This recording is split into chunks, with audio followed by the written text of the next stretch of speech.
Hello dear all, welcome to the another video of our course. Here in this video we are going to see how to insert form data into MySQL using PHP. So without wasting much of time, let's start our tutorial. So first you need to open a jam control panel. So hope you have already installed this jam control panel.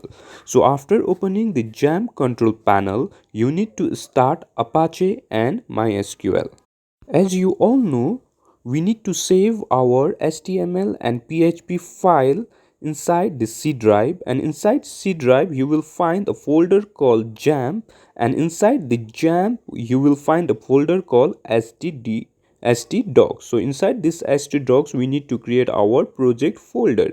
So here in our previous video we have designed this registration form. So if you haven't watched my previous video, you can watch it from my playlist. So this using this form we are going to insert the data into MySQL. So here in this form we have four fields. First one is name, second one is roll number, third one is department, and fourth one is semester. So these are the four fields or data that we are going to insert into MySQL. So after starting Apache and MySQL, we need to open the MySQL admin panel by clicking on the admin panel of MySQL.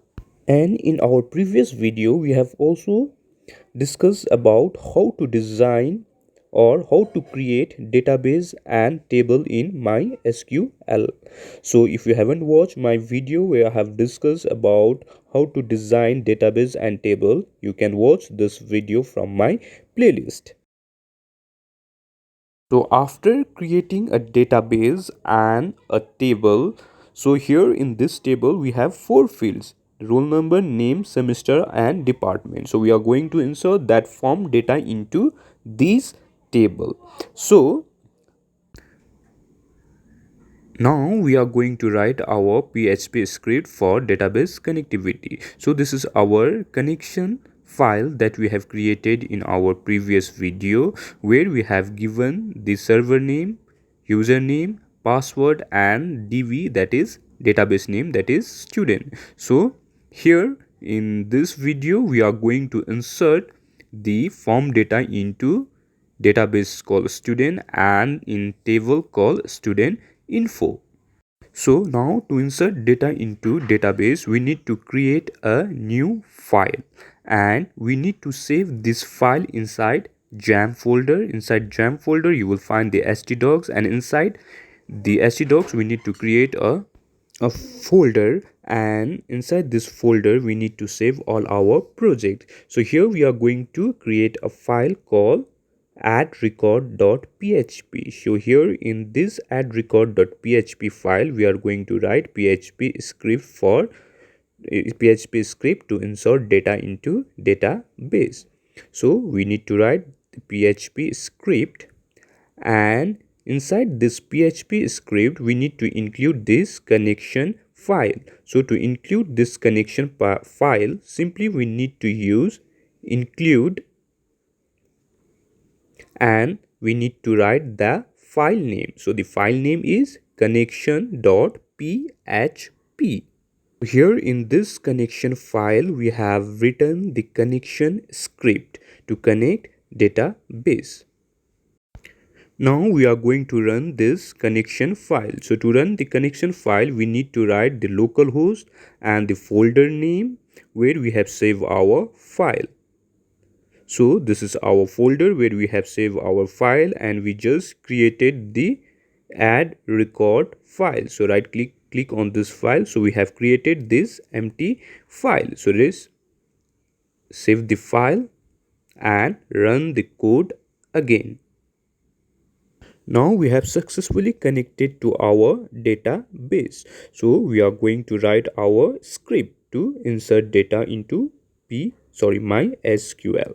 So first we need to check whether the submit button is clicked or not using is set function. So here in each set function we need to write dollar post and the name of that submit button. So the name of that submit button is simply submit. So using this command we will check whether our submit button is clicked or not. So this is our submit button and the value of this submit button is submit. So we need to write this submit, and here we are going to use the method called post, and here in the form action we need to write the file name where we want to redirect when we click on submit button. So this is add record is the file where we redirect our control when we press the submit button. Now we are going to check whether the code is working or not. So let's open that form and insert some dummy values and click on submit. So after clicking the submit, our control needs to go to add record.php. So we have successfully connected to add record file, and inside this if statement we are going to check whether our code is working or not by displaying some value on browser using echo statement. So now let's run the code again and put the some dummy values to the field. After filling the form you need to press the submit, and we have successfully tested that our if statement is working properly. Now inside this if statement we are going to fetch the value of each input field using the name attribute. So we have given name to each input type, and we are going to fetch the value of the each input type using the name.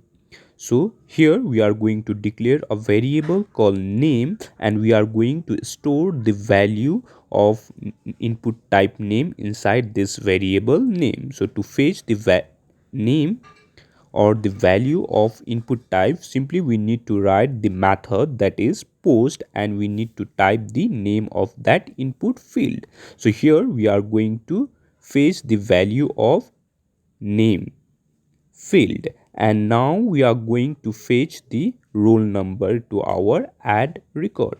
So to fetch the roll number we are going to declare another variable called roll number, and similarly we are using the post method. So using this global variable post we are going to fetch the roll number. So this roll number is the name of the input type roll number, and another variable that is department, here we are going to fetch the value of input type department or a department field. So this is how we can fetch the value of each input type in PHP using post method.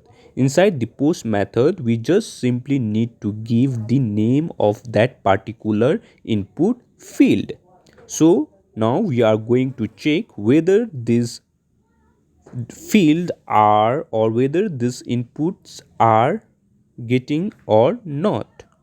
Using this echo statement we are going to print the values of variable name, roll number, department and semester. So to check whether our code is working or not, so let's run the file and fill this form again. After filling this form you need to after filling this form we need to click on submit button to check whether our page is redirect to our add record or not. So we have successfully fetched the values of different field in our add record table. Now we are going to write MySql script for database or to insert the value into our database. So to insert a value into our database, first we need to declare a SQL variable. So in this SQL variable, we are going to write our query. So to insert data into database, we need to write insert queries. So the insert query is very simple. So we need to write insert into table name. So here our table name is student info that we have created in our previous lecture. So this is our student info is our table, and here we are going to insert our values of the form.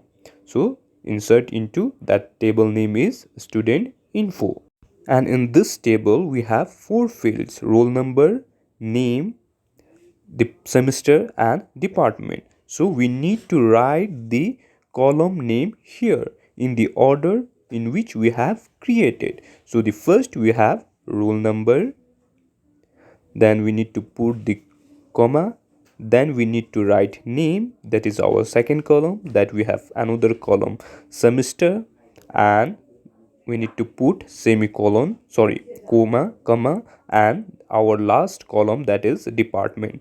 Now we need to write the values that we want to insert into that respective columns. While writing the values, we also need to maintain the order. So here first we have roll number, so we can't write name here. So instead of writing the name here, we need to write roll number because our first column is roll number. So if we write name and then roll number, then the values of name will be stored on roll number columns and then the name column. So first we need to write roll number, that is our first column, and then we need to write second column, that is name. So we need to write name variables. Then similarly we need to write dollar semester, that will store in this semester the value of this variable. Semester will store on the semester columns, and then at the last we need to write dollar department. So this dollar department is the variable that is used to store the values of field department and will store this department value to the department column of our table. So after finishing this query, we need to check whether our query is successful or not using if statement. Inside this if statement, we need to write a function called MySqli underscore query, and inside this query function we need to pass two variables. First one is connection variables and second one is SQL variable. So this connection variable is the variable that is used to connect to our database, and the SQL and another variable is the SQL variable that we need to pass in this mysql.query function. Now inside this if statement we will display the message. So echo added record successfully. So if this statement is execute successfully, then our record will add it to our table. So we are going to display the message record added successfully. Else if there is any errors in our code, then the control goes to else part, and in this else part we simply display the error message. So this is how we can write the script to insert the values of a column, values of a form into our database or a table. So now save the file and run the code. So let's run the code again. So this is our form from where we are collecting our data from users. So first column is the and student name. Here we need to put the name of student, then we need to put the roll number, and then we need to write the department, then we need to select the semester, and when we press the submit button, then our data will store in our database. So we have successfully added a data to our database, and we can check it from our PHP MyAdmin panel. So we have successfully added one record to our table. Now again we are going to add the another record to our table. So run the code again, fill the form.